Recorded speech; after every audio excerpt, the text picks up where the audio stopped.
Selalu ada warna berbeda tiap menjelang akhir bulan puasa. Bagaimana tidak, berbagai macam kebutuhan rumah tangga mulai dari pokok hingga tersier yang sebelumnya biasa saja kini mendadak tenar dan dicari-cari oleh konsumen. Seperti misalnya toples dan barang-barang lain yang banyak dibutuhkan saat lebaran tiba.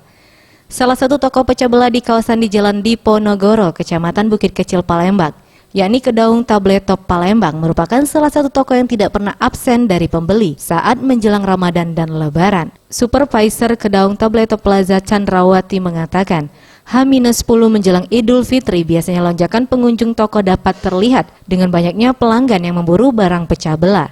Yang paling sering diburu biasanya berupa toples kue lebaran, tea-set, serta wadah es buah. Berbagai barang pecah belah tersebut disediakan dengan harga yang bervariasi tergantung jenis, ukuran, warna, dan tentunya kualitas. Banyak yang cari mangkok cuka, piring kue, panci-panci juga sama sendok garpu.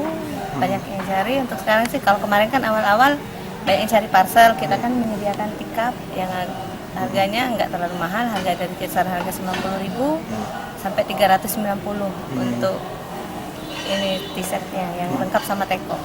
Mulai ramai kapan, Bu? Biasanya sih kalau sudah H-10 sudah mulai ramai. Nah, sekarang sudah mulai berkunjung, sudah ramai. Toples dominan dicari untuk lebaran sekarang. Tim Liputan Sriwijaya TV.